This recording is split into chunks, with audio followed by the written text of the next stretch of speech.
on the ice on that line with Elias Lindholm and Elias Pettersson, which we should mention was also playing some matchup minutes most of that game. Absolutely. I'm never too worried about the offensive aspect with Mikheyev. Yes, you want some production because he's playing in a top 6 role, but step one has been just be noticeable and impactful at helping your line control play, spend more time in the offensive zone. And Mikheyev excelled in that department, especially coming out of the gate in the first period. He drew a penalty. He had a slick offensive zone entry with control where he made a dangle towards the middle, got a pretty good chance from the high slot area. He was keeping plays alive in the offensive zone by winning loose puck races, which he hasn't done often.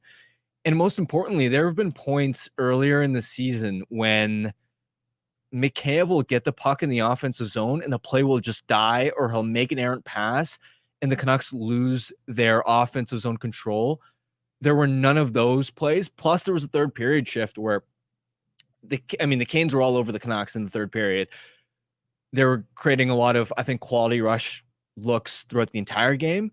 But there was a great play where Mikheyev on the back check stripped Teravainen of the puck, took away a pretty dangerous chance. So to see his defensive impact, how he was retrieving pucks, able to make the next play instead of killing plays, it was definitely a step in the right direction. And I'm sure we're gonna talk about Lindholm. One aspect of Lindholm's performance that is worth keeping in mind as we talk about the line as a whole is that Elias Pettersson had an off night at 5-on-5. So for Mikheyev and Lindholm to both look impactful, to have pretty decent performances, despite the best player on that line in Elias Pettersson looking off, I thought, for decent chunks of that game, I think that's encouraging. Okay, so I'm being told now in the YouTube live chat, people just missed the first 10 minutes of the show. We never went live on YouTube, so apologies to the people that were waiting. And people missed my great bit about a stereotype player. Folks, it'll be on the Grady, it'll be on the podcast, right? Yeah, it was live and then it stopped. Okay. So live. Folks, you got to go back. Listen, if you're on the YouTube live show right now, you go back when the podcast comes out. It's wherever you get your podcasts. Go find it. My bit about, and maybe it wasn't as good as I thought. I thought it was a great bit. Just came up with it.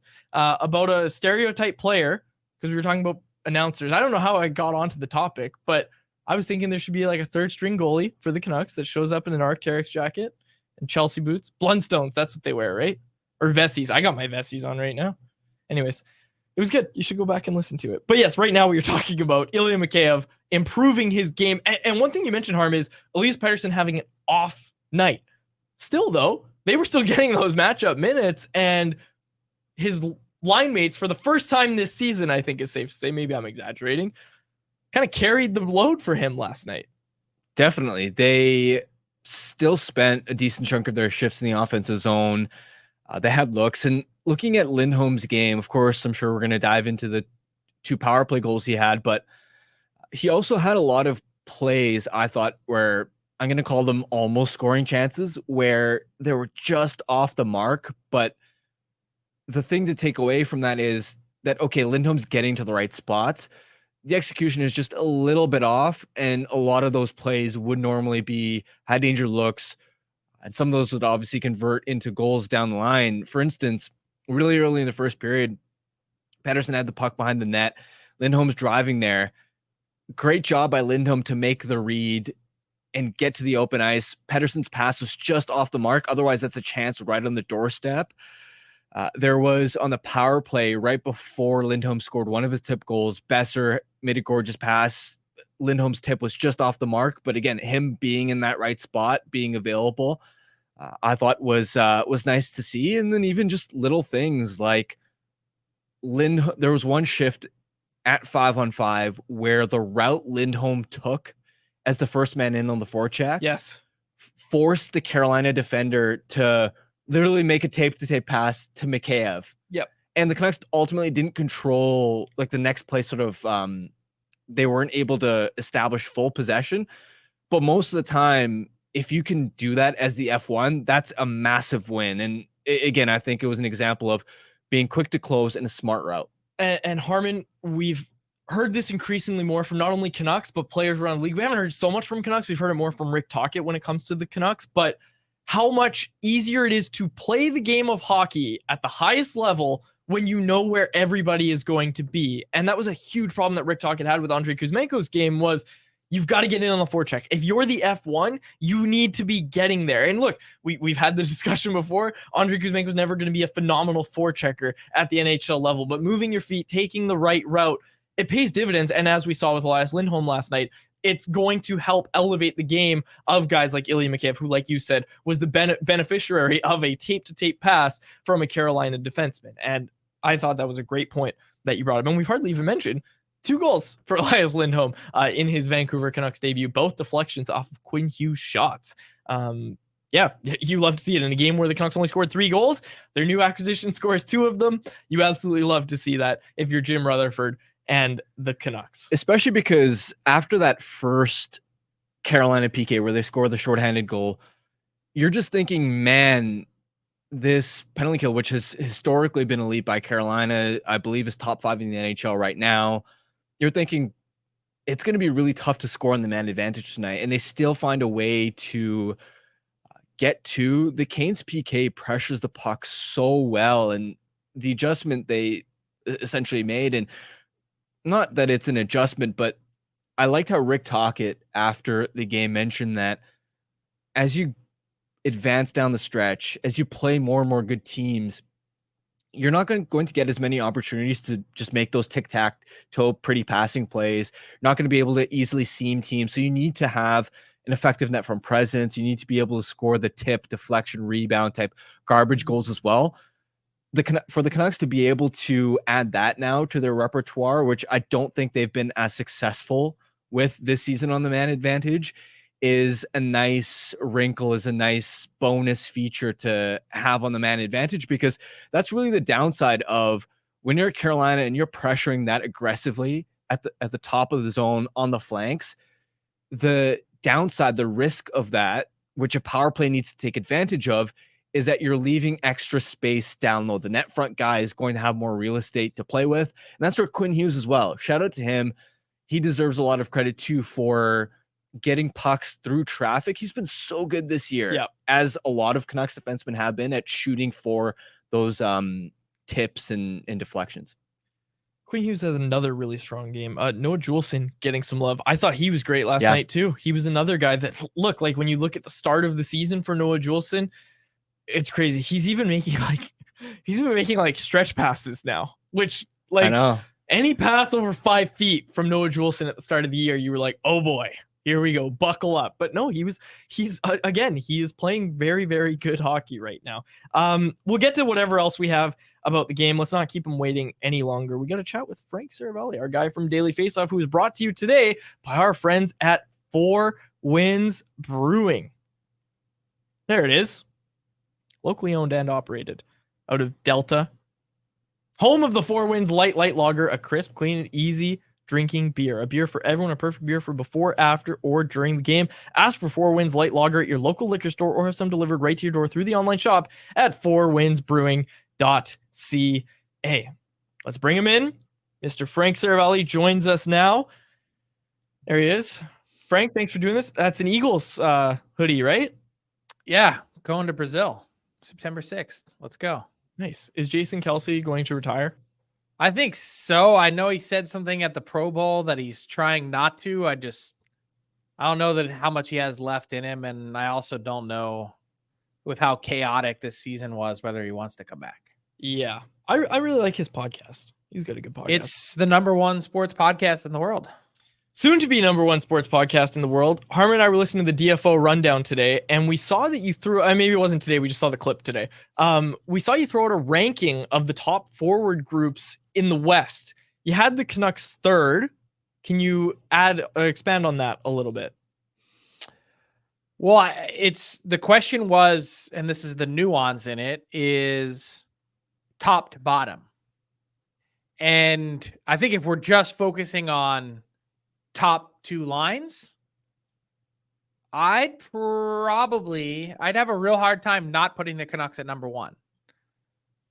And I'm not pandering to the market or the audience. It's just, I don't know how well Vancouver's bottom 6, not that it's poor or anything like that. It's miles improved from, last year, for instance. But how does it stack up against, I don't know, Edmonton and pick another team, Dallas? Yep. Like Dallas has a really strong bottom six.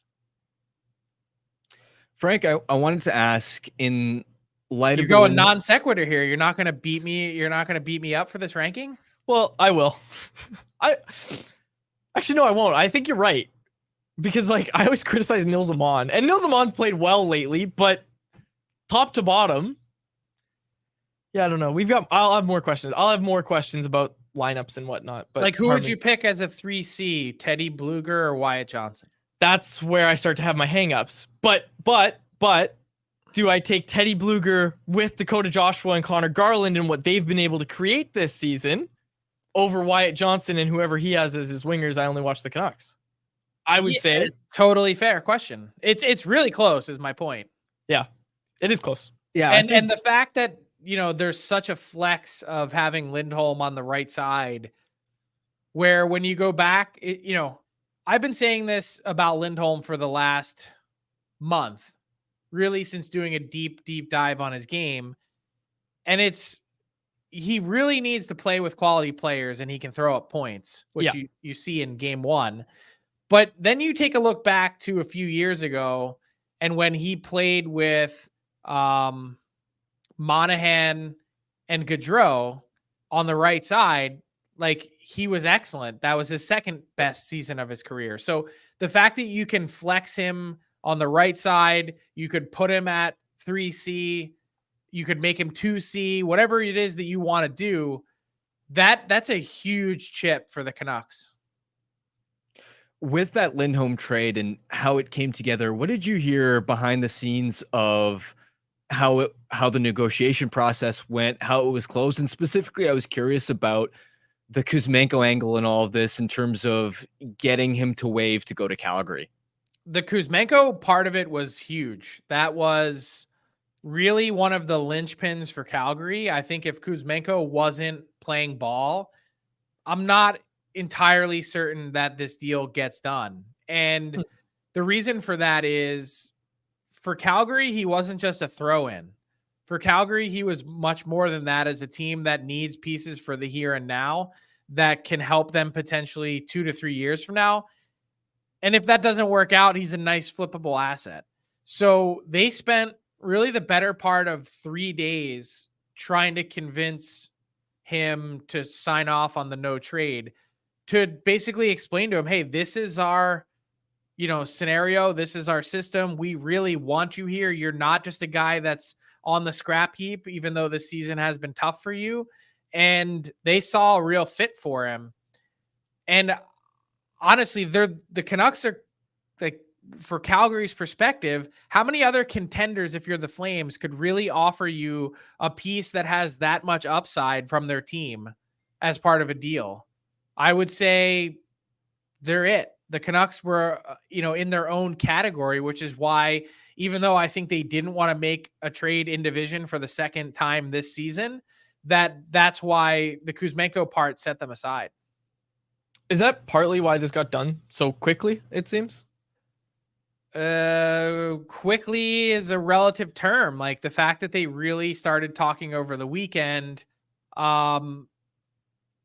it took 4 days, essentially 5 days, to really nail it down.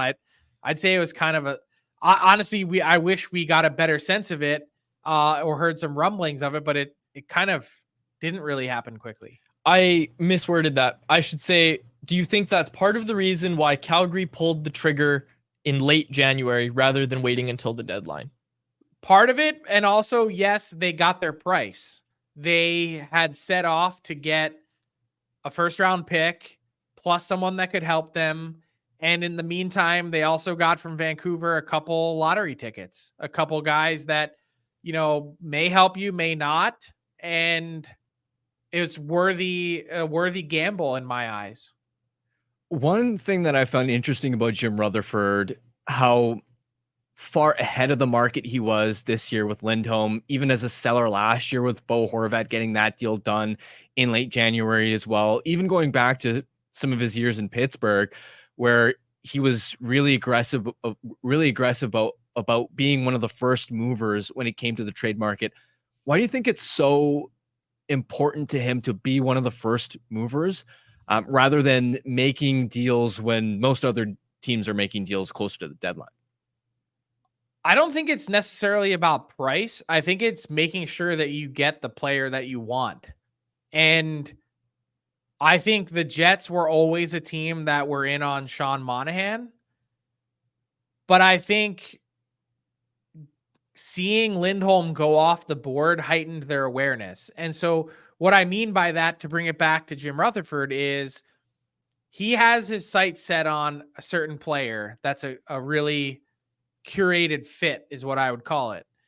And then, you know, you can always find different ones. You can find another center. You can find a left shot defense, whatever your target is. There's always a sort of check down option, but are they as good a fit as what you had originally envisioned or intended?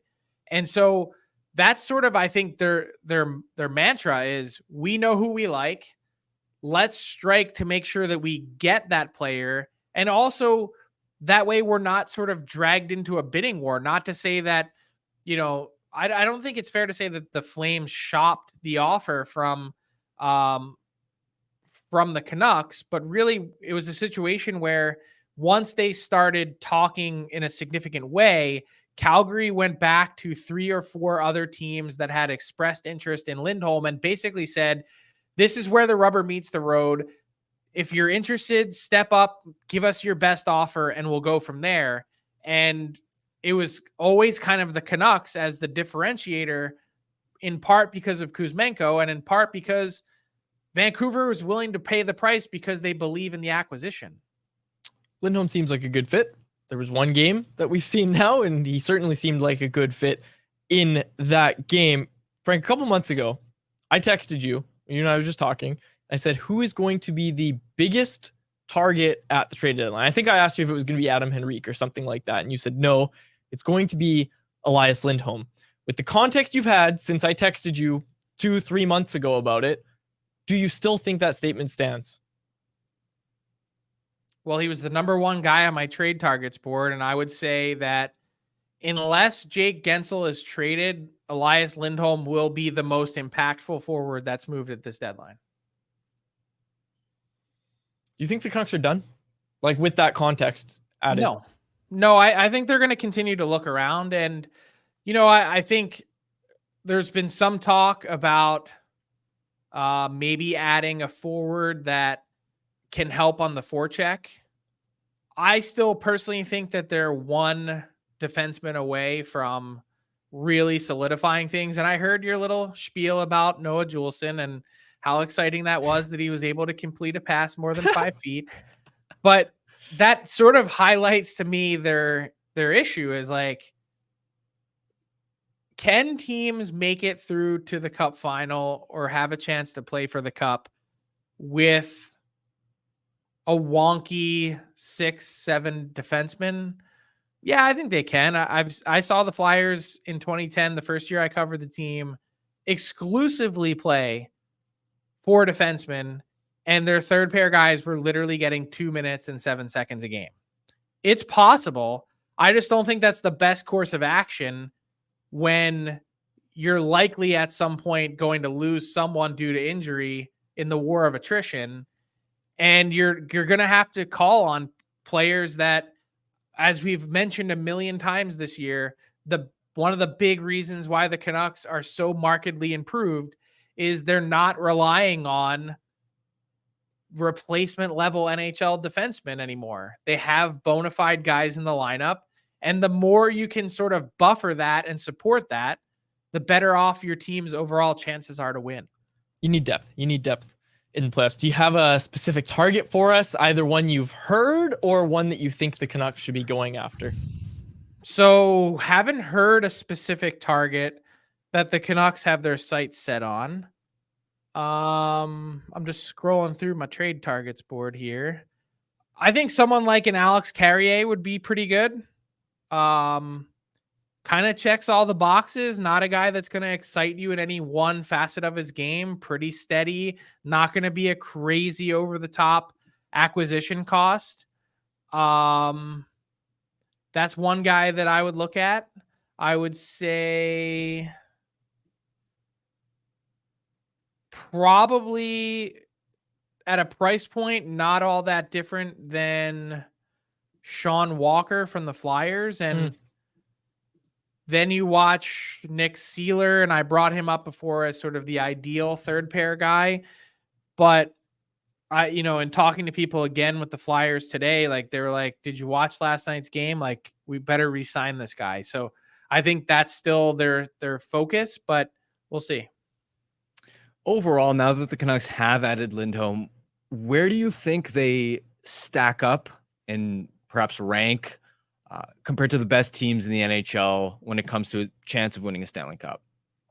I think they're within the circle of 5 to 6 authentic teams that are chasing the cup. And not to say that someone outside of that 5 or 6 can't catch fire, because we see it every year that someone goes on a run that no one saw coming. But I think with the consistency with which they have played to this point, and last night was a really good indicator of where this team's mindset is at. And you heard Rick Tocchet chirping, in the days leading up to the game, stay humble, got to stay on the ball here in terms of not reading what people are saying about you, not buying into that, and just sticking to the script. I thought, a game like Tuesday night was incredibly important for that. And then now the additions that they've made, like, there are not very many holes on this team. And when you get to start to talking about nibbling around the edges on depth defensemen and depth forwards, that's when you know that you've not only come a long way, but you've properly positioned yourself to be in that conversation. And I think there's a huge testament to not just the stars, but also the coaching staff and their structure, and a huge tip of the cap to the management group that, as I've pointed out a few times, this GM of the Year award should be Patrick Allvin's, running away. And that's not to take anything away from Jim Rutherford's role in it, but this team has been the most aggressive in the NHL by a wide margin. And to the victor go the spoils of that, because they've earned this spot that they're in. We were throwing it on our last show. If there was a worst GM of the Year award, I'm not gonna make you give out your Jarmo pick. Kekalainen, and I don't even need to think. I'm glad you said that, because that's who we started it off of. Like, we got the bit off of Jarmo's moves in Columbus, and we were like, yeah, Mike Rear is a close second, I think, because I still don't know what the Sharks are doing. okay, I don't know if that's fair to they're Mike tanking, Greer. though. They're tanking. No, they're not. Tell me where they've started their rebuild. Well, I mean, the Erik Karlsson trade. Does that count? What did they got a first round pick in return? What else? It was a tough There's contract to move. 100-point defenseman. Yeah, but You make it he 11 and signed a half. for 13 years. Or Okay, but what about the other guys that they traded for last summer? All right, now That you're weren't making me salary cap dumps. Now you're making me pull this up. I agree that the Hurdle re-signing was bad. Yes, okay. That okay. wasn't Mike Greer. That was his predecessor and now assistant GM Joe Will. That's very honest of you to tell us that. Well, because I'm an honest guy first, but second, like, if we're gonna actually have a constructive debate, look at all the pieces that they have on their roster that are like, they haven't begun to tear it down yet. You know And what? guess what? Yeah. The worst part is they've got 2 retained salary cap transactions that are locked up for at least the next 2 years, meaning if they wanted to trade Hurdle or Couture, and by the way, this team has played way better since Couture has returned. If they wanted to trade one of those guys, only one of them is getting out of there with retained salary. You know what? Frank on to something here. They traded for Duclair from Florida. Okay. Duclair makes your team better. It's this conversation that we've been having in this market for years, that you can't decide if you want to be bad or you can't decide if you want to be good. Are the Sharks accidentally bad? That's our nuke topic. No, they're not accidentally bad, but they're not, like, they still traded for Mackenzie Blackwood. And as such, I would say they're not a lock to get Macklin Celebrini or finish with the worst record as close as they can, right? Like, Probably. And so they've got way more tearing down to do. Frank's cooking today. I here's the other thing I would add is that at least the Columbus Blue Jackets have legit prospects. The San Jose Sharks have none. That's a really good point. Maybe not none, but Shakir Mukhamadullin, nice piece. There's a couple, but they're not high end. And, at least the Blue Jackets have Fantilli and Juracek and Matejchuk and go down the list, Sillinger. There's at least a couple franchise pieces there that you're like, okay, I can see where they're heading. You can at least kind of get it, even though this year's development path has been absolute shit. When it comes to the Sharks, I just tell me if you can tell me their plan, I'll give you a medal. No, you know what? I had to look at their trade history.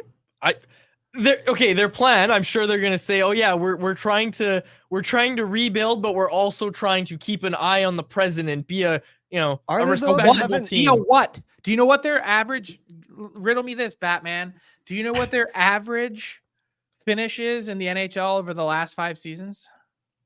28th, 27th. I'm so close. I like that's this. 5 shit years. 5. That's half a decade. How are you still this bad? You know what? It's a funny exercise, a fun exercise, and this might piss off a few people. But like, how close could the Canucks have been to just being the San Jose Sharks if they didn't get Elias Pettersson and Quinn Hughes in those years? Like, if Quinn Hughes doesn't fall to the Canucks, if Quinn Hughes doesn't fall to the Canucks, right? Because he shouldn't have. In a redraft, he goes like 3rd. If Quinn Hughes doesn't fall to the Canucks, and it was shocking he fell to them at that spot, right? In the 2018 draft, it was shocking that he fell that far. If Quinn Hughes doesn't land on the Canucks, where is this team? If they take Philip Zadina, who was the consensus pick at that spot. There's a butterfly effect there. You could have a field day, like... In Greer's defense, I will say he was only hired in the offseason of 2022. That's a good point. Not much time to turn this puppy around. In that situation that he walked into with that with those contracts, with that pipeline, I mean, I'm not saying he's done a good job by any stretch of the imagination, but I think he was probably dealt one of the worst hands in the NHL. That's fair. That's valid. Buddy, they have no picks. And they've been trading away. They've got picks one or too. two. Like, look at the Coyotes, how many picks look at all the other teams that have been around them and how much draft capital they have. They barely have any compared to those teams. Look at the Montreal Canadiens. Look how many picks they have. But they don't even have any good players to sell.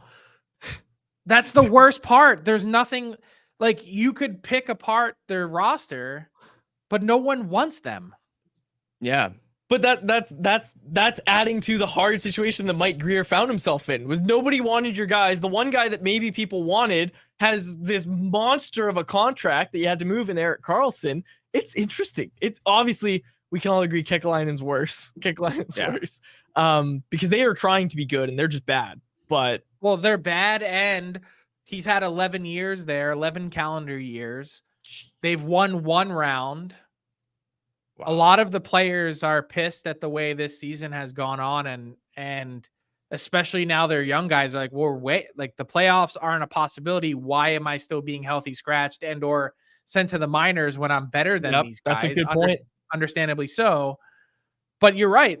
Last summer, the Blue Jackets traded for Provorov, signed Severson. The year before that, signed Johnny Gaudreau, signed Eric Goodbranson. Like, this is a team that's been trying to be good and hired Mike Babcock.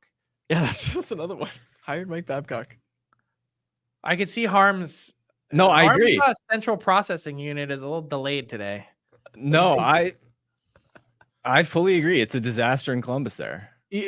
Harm's just staring into the abyss, and you can see him He's like, you could see him like putting it all together. You're cooking today, Frank. You're cooking. All right, we'll have you back next week, and we'll maybe continue this little conversation. I'm sure a lot of people would rather we didn't, but I think we're gonna have to continue this. Why? It's fun. It is. It is absolutely fun. It's like beating up on the poor kid at the playground. You can't do that every week, but for once in a while, you can do it. Can you tell us about the Coyotes? Anything with the Coyotes? Like, what's going on there? Something's happening. This is why I laid out my story the way I did yesterday, is to try and put it all on the table that, sources indicate something's coming potentially as soon as this weekend about the future of the team. And no one that I've talked to this point can really pinpoint, yeah, they've got something concrete in terms of an arena development, which means that this team, the clock, it's down to its final seconds. Yeah. I think in terms of their time in the desert. Yeah. And we saw Marty Walsh's comments, obviously, over the All-Star break. And those were certainly some interesting comments from the NHLPA player director. Frank, good stuff as always. Thank you so much for doing this. See you guys. Thanks, Frank. And that was Frank Seravalli, who was brought to you by our friends at 4Winds. Okay, we got to take a quick break here. We got to tell you about another sponsor of ours, fittingly. And I don't know why this wasn't the sponsor of Frank, but fittingly, we got to tell you about Wendy's Daily Faceoff Survivor Pool game. Shots on goal, goals against average, and points per game can make or break your week, but don't overlook BPMM, Wendy's Bacon Portobello Mushroom Melt. Sure, it may not help you win weekly prizes with Wendy's in the Daily Faceoff Survivor Pool Fantasy, but unlike your predictions, it never disappoints. Unlike my predictions this week, I was out on day one. So try your luck, but don't push it because the Bacon Portobello Mushroom Melt is only back for a limited time. And if you miss it, you won't get a second chance. Sign up for Daily Faceoff Survivor Pool Fantasy today, sponsored by Wendy's and the Wendy's app. Yes, I was out on the first day. You know what I need, Harm? A tune-up. I need the tune-up. And you're going to tell us who else needs the tune-up because this is episode 2. Can we call it episode? It's our second time doing this. The tune-up brought to you by our friends over at Mr. Lube. What do you got for us today? Yeah, so honestly, not a lot to pick apart from that performance. I thought it was pretty impressive that the Canucks, especially through the first 2 periods, were going to toe-to-toe. And in fact, I thought were better than Carolina, despite a night where Elias Pettersson wasn't probably at his best at 5-on-5. Neither was JT Miller. Thatcher Demko was solid, but it's not as if he was stealing the game. Yep. So for the Canucks to be outplaying Carolina, again, especially through the first 2 periods, despite their best players not playing to the peak of their potential, I think speaks to how much they've grown as a team.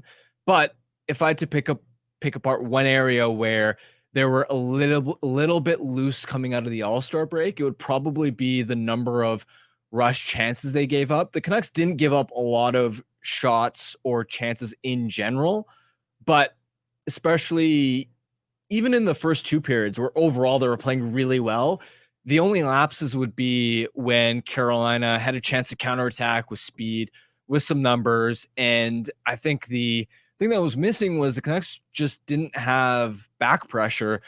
And so as a result, the puck carriers for Carolina had a lot of time and space to make plays, and that's something that I'm sure Rick Tocchet is going to be harping on the team to cut down as they get set to play Boston on Thursday. That was one thing I noticed watching that game was the Canucks were controlling. It looked like the Canucks were just in the driver's seat for a lot of the first 40 minutes, but then out of nowhere, even the Martinook one, which wasn't technically off the rush, but it was an example of guys just not moving their feet and puck watching a little bit. Look, the Canucks played well last night against Carolina, but that goal where they're on the power play, the second unit comes out. If there's one thing you don't want to do as a second unit power play, it's get scored on. And of course, we saw on that play, Sam Lafferty a little bit slow getting there. I thought maybe Philip Hronek could have been a little quicker, but obviously Hronek is expecting Lafferty to be there. And Martinook puts one past Sachademko to kind of surprise the Canucks when they were controlling the play for the most part. And I did think just throughout that game, throughout the first 40 minutes, especially, Canucks are controlling play. And then you would just see this high danger Q4K chances, I'd call them, chance come down on Thatcher Demko seemingly out of nowhere. And it was just, they were just creating a lot off the rush. So good stuff as always, Harm. That was the tune-up brought to you by Mr. Lube, the pioneer of the no appointment warranty approved oil change, now providing appointment-free tire service and sales. Find them at one of their 16 locations across the Lower Mainland. To find your nearest location, visit them online at mrlube.com. Okay, now it's time for anyone else. And from now on, you're doing these ad reads because you crushed it yesterday. It's time for anyone else, presented by DoorDash. It's our listeners' chance to get involved and hit us up in the YouTube live chat. And it's also our listeners' chance to get 25% off and 0 delivery fees on their first order of $15 or more when they download the DoorDash app and enter code NATION25. Offer valid in Canada. Subject to change. Terms apply. Okay, as we wait for people to get their stuff into the anyone else section, we got to start here. I think it's the biggest story in the hockey world right now. Maybe one of them. Noel Acciari hit by Brendan Dillon. Over the phone hearing for Brendan Dillon means the suspension is going to be under 5 games. Do we have the video here, Grady, for our viewers on the YouTube show here? Picking up here we speed go. under the puck. He's coming through that neutral zone, just trying to get by Pionk right there. And then Dillon's coming forward, and you can see... Yeah, you can stop it, Grady. Head contact right off the bat. Coming in. Goes right through his head. All right, so clearly there's head contact. Reminds me of the conversation we had with John Scott, where guys don't know what's legal and guys don't know what isn't legal and what they're allowed and not allowed to do. My first reaction to this, and I thought you would disagree with me. We talked about it off air. You agree with me. My first reaction to this, and credit Sportsnet Pittsburgh for that video, of course. My first reaction to this hit is that you can't skate through the neutral zone with your head down for that long at the NHL level. You just can't. And I saw a lot of people out there surprised that it's being, the Dillon suspension is going to be under 5 games. Look, I'm not here saying, that shouldn't be a suspension at all. I think he should get at least 1 or 2 games, but because it was contact to the head. But I'm also in this spot now where I'm like, okay, is it an advantage now for players to, like in a playoff game, should you just skate with your head down through the neutral zone? Because if someone hits you and you're at the level of, your head is at the level of their shoulder and they hit you, like, are they going to get suspended during the playoffs? Do you know what I mean? Like that's what I'm looking at here is I'm just saying, like, what do you want Brendan Dillon to do? Do you want him to see a guy coming at him with his head down and say, okay, I'm not going to hit him? Like, do you want Brendan Dillon to say, okay, I'm just going to back off and let him come in the zone? Like, what do you want Brendan Dillon to do there? It's also not a play where he's trying to just blow a guy up with an open ice hit. That's a play where he's trying to gap up, force a dump in. That's a hockey play. And of course, he wants to be physical, stand up at the blue line as well. Yes, he needs better judgment in the sense that, okay, you got to let up a bit there. Yeah. It's still a bad hit, but you're right in the sense that it's not nearly as malicious as it looks in real time. Yeah, like it looks like a very bad hit. And Pimp Hand Strong in the chat here says, brutal by Dillon. Keep your head up, but you can't take advantage of guys in vulnerable positions. This is something I was talking to you about as well, and I appreciate the comment. A vulnerable position, right? You can put yourself in vulnerable positions, and then just by playing the game of hockey, you are going to end up in vulnerable positions. Here's a good example, Harm. When a guy is 3 feet from the boards, and I've talked to players about this, players at this level know that you ride the guy into the boards. You don't, boom, push him into the boards usually. Like, that's just, I don't need to say it's an unwritten rule. It's just, you don't commit boarding by riding a guy into the boards. You can finish your check, but you ride him into the boards and you take the guy into the boards with you. You don't send him into the boards. It doesn't happen. It shouldn't happen. It doesn't happen. But that's an example of a guy being in a vulnerable position and the player saying, okay, I have to hit this guy and ride him into the boards. What do you want Dillon to do there? Can Dillon go lower? No. Like, he doesn't leave his feet. He doesn't have his elbow out. What do you want Dillon to do? If the answer was as simple as, okay, the player's in a vulnerable position, ride him into the boards, that's one thing.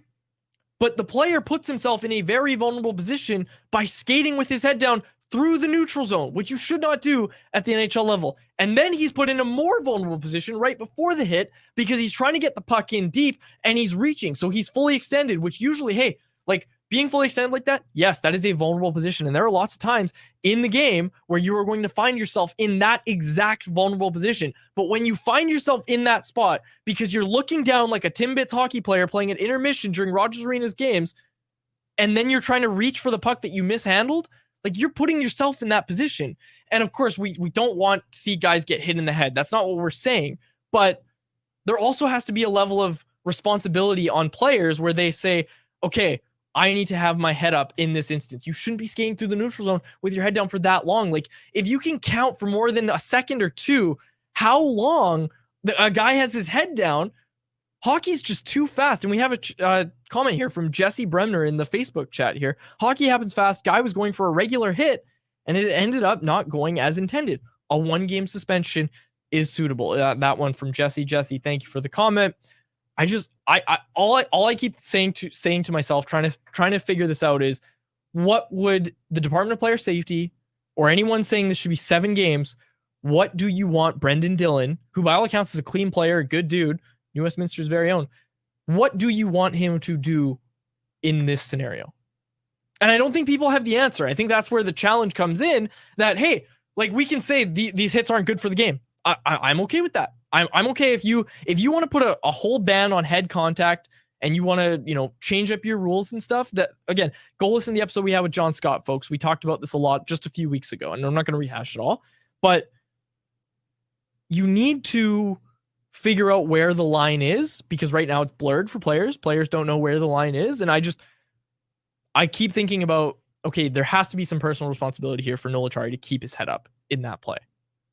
Yeah, I don't have much to add beyond that, because when you initially sent the hit in the chat as a let's discuss this on the show, I thought you might be taking the opposite stance, because I was in a pretty similar boat as you, where I was thinking, yeah, it's a bad hit. It's going to deserve some discipline, but it's not something that you throw the book at a guy for. This is like me running full speed into Chris Faber with my head down, and I don't know where he is. I'm running at him on a sidewalk, and all I know is I'm running toward him, and I'm in a dangerous scenario because I'm playing an NHL hockey game, okay? I'm running down the sidewalk to him now, okay? And he's just standing, bracing for impact, and I'm running full speed at him with my head down. What do I think is going to happen? If I run into him and he knocks me over and it hurts my head, I'm not going to be crying that Faber was the one that hit me. I ran into him. He's just bigger than me, and he was ready for the contact. Especially if you're leaning over against, going into the check like Acciari was. And why am I wearing a blindfold running down the sidewalk? A lot of questions to be asked. Guys, when they're going down the boards like that, you got to be prepared that defensemen are going to come close off. Yeah, he's just trying to close the gap. That's exactly what you just said, Harm. Like, he's just trying to close the gap. Jeremy Lee, Faber should get 10 games. Indefinite lifetime suspension from Canucks Combo. Yeah, I thought it was an interesting thing to bring up, though. Yeah, I got another. Anyone else? I'm doing a story on this. Who else are you taking shots at today? No, it's no shots. It's no shots. Linus Karlsson, I asked you this before the show. Linus Karlsson has been sent back down to Abbotsford. The Canucks announcing this moments before our show went live today. I asked you to guess how many times he's been called up and sent down, to put a number on it, right? You guessed 7, which, hey, that seems pretty high. We're only at the start of February. His first transaction came in November, too, so it wasn't like it started right at the start of the season. Linus Karlsson has either been sent down or recalled from the Abbotsford Canucks a total of 10 times this season. 10 times! And he's played 4 games at the NHL level. So, hey, he's been cashing the checks. Like, you get paid NHL salary when you're up here. Gotta hope he's driving in the HOV lane, because that is some heavy traffic going out to Abbotsford, to and from. So anyways, I just wanted to bring that up. Okay, what do we have in the YouTube chat here? Let's go. Okay, this one from Karan. Trivial question. Given Thatcher Demko recently tied Kluche for the longest winning streak in franchise history, what was Luongo's longest... You just give us a trivia question, Karan? I don't know. What was Luongo's longest winning streak? I don't know. Grady, can you dig this up while we answer the next question? Yep. Luongo's longest winning streak. Okay, this one from Jeremy Lee. Are there such thing as animosity between GMs where players are not to be traded because of bad blood? I don't know about the second part of your question, but if there's animosity among GMs, yeah. Let's not forget the Jesperi Kotkaniemi fiasco with the offer sheet and copying the wording. Folks, NHL press releases go through the GMs and or the president of hockey operations. When the Carolina Hurricanes sent an offer sheet to Jesperi Kotkaniemi in retaliation, quite clearly, to the Canadians giving an offer sheet to Sebastian Aho. Yes, thank you. An offer sheet to Sebastian Aho, which Aho then signed, forcing the Hurricanes obviously to get their feet moving and up their offer to Sebastian Aho. The wording used by Marc Bergevin, who was the GM of the Canadians at the time, in the statement was, Sebastian believes in what we're building. Excuse me. Believes in what we're building, and he's thrilled to sign this offer sheet or something like that. The Carolina Hurricanes then signed Kotkaniemi in a spot where the Habs actually wouldn't match that. They wouldn't match what the Canes went to. The Canes press release was word for word the same. Like the same quote that Marc Bergevin gave about Sebastian Aho. Don Waddell copied it. Like literally word for word. Go look at it, folks. So yes, there is animosity between GMs. I'll also say this: relationships matter a ton. So I did a story last year around the time of the deadline, looking at how trades are negotiated. And one thing that stood out from having had conversations with former GMs, execs, current execs, was there's an important trust level that, hey, if I'm, let's say, if I'm going to negotiate, let's say me and Quads are GMs, if I'm going to negotiate with you, You're gonna lose. and you're gonna, Sorry. Go okay, On. Go on. okay, Go on. and you're gonna leak this to Elliot. Yes. I'm not gonna want to negotiate with you. Yeah. The next time. Yeah. You know what I mean? There has to be a trust level, and that's where some GMs, if they've made trades before, and it doesn't get leaked, then I'm that much more comfortable calling you, because I'll say this: teams don't like it when a player is potentially being shopped, or they're just listening on a guy, and it comes out in some type of media report, because guess what? The player hears that, and that potentially affects the player's confidence in the organization, even if it might not be a player that you're actively looking to trade. It might just be a player that you were listening on because the other team was calling about. So first of all, that's important in terms of the whole leaking things to the media aspect. That matters from a trust perspective. And even just in general, so many trades start with teams. There's also the opposite. Let's say I'm trying to sell a player. Let's say for whatever reason, I really want to trade. This is the offseason, and I want to trade Brock Besser. I'm trying to sell high, but I don't want everybody to think I'm just shopping him willy-nilly.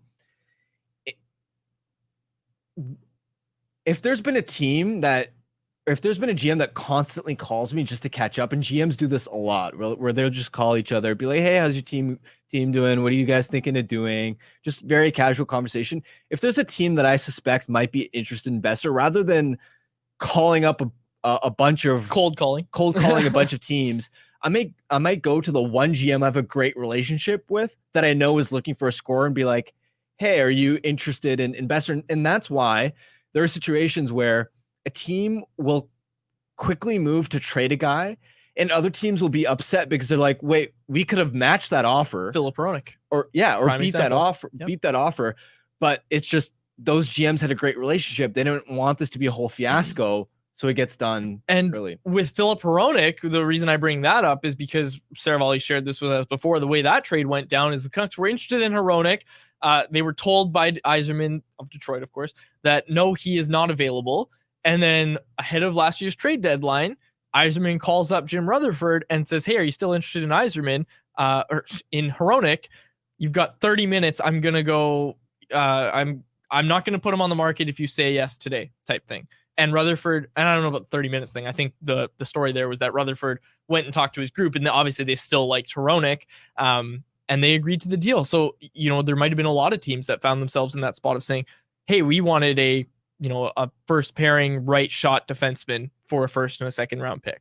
Like, we could have matched that. We could have given you more, but because of those relationships and, those calls where you say, hey, I'm interested in this player, Hronek's name didn't get out. So that means that the Canucks called about Hronek and his name didn't get out from anybody in those negotiations. So, hey, the relationship matters. Grady's got did you have anything else on that? Okay. Grady's got the streak for us. Luongo's longest winning streak. What is it?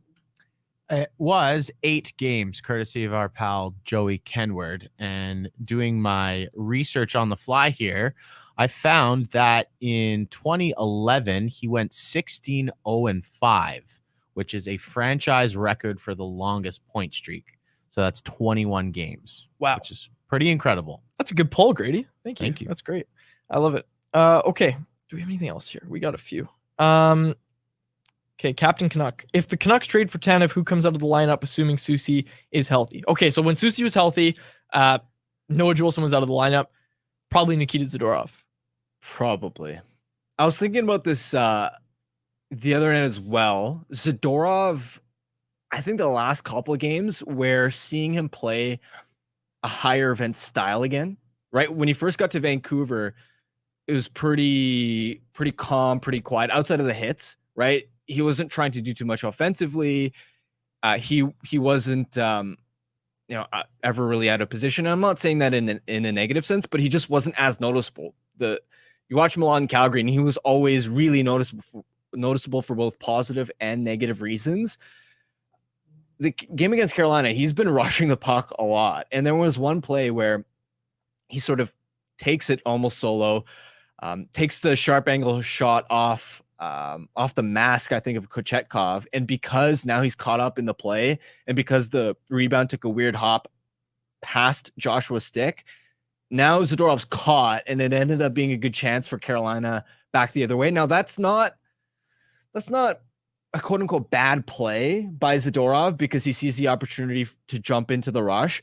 But I could also see a scenario where the coaching staff looks at that and goes, unless you're Quinn Hughes or Filip Hronek, we don't need you jumping up the rush that actively unless it's a clear chance for like a true grade A opportunity. Because otherwise that chance against doesn't happen. So I think it would probably be Zadorov. And hey, you still have the option of bringing him back in too, right? Like you can run that platoon defense. Hey, we saw Ian Cole start to get, some load management, which we applauded at the time. And yeah, you've got options. You need depth. Like that's what Frank talked about in his hit is you need depth. You need depth when you're going on a long playoff run because hey, if the wrong guy goes down, you're cup favorites according to this show. And then you run into some injury troubles and look, it's hard to replace certain guys, but at least try with some replacement players that you've got. Okay, that concludes anyone else. Let's get to our Betway Bet of the Day, brought to you by our friends over at Betway. And thanks, folks, to everybody in the chat. Really, really appreciate it. Please subscribe to the YouTube channel and on the podcast, subscribe wherever you get your podcasts and wherever you're listening to us as well. And like the video, folks, we've seen some uptick in people on the YouTube live show, so we appreciate it. Let's get our Betway Bet of the Day up, Grady. There it is. Ugh. That's right. Hey, man, I don't make the script, and I don't get to choose where my vibes go. But today, the Dallas Stars are playing the Toronto Maple Leafs. The Toronto Maple Leafs are at home. It's second of back-to-backs. Or no, did they play last night? Yeah, they did. Yeah, they played the Islanders last night. Oh, no, or 2 nights ago. 2 nights ago, excuse me. So the Leafs are back at home for a matchup against the Dallas Stars. They're favorites, and we're taking that. A $10 bet at minus 135 odds on the Leafs to beat the Dallas Stars returns you $17.40 over at Betway.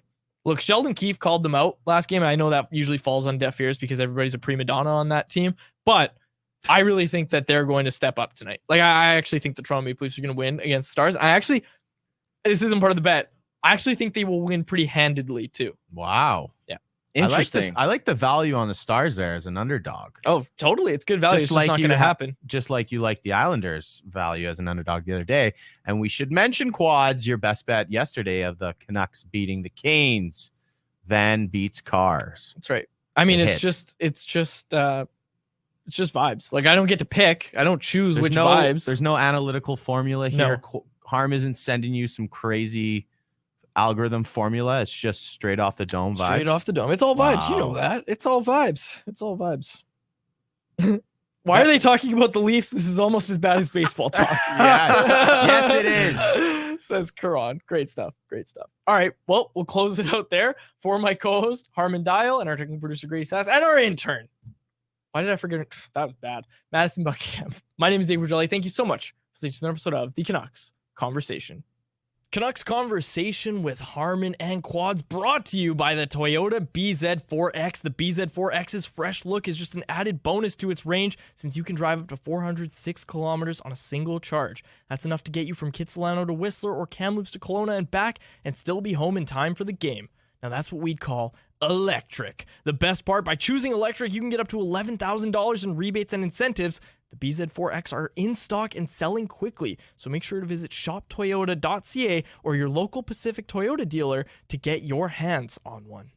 Canucks Conversation is live Monday through Friday, every weekday at 2 p.m. over on the Canucks Army YouTube channel. Make sure you like, subscribe, and interact in the YouTube live chat every day with us, folks.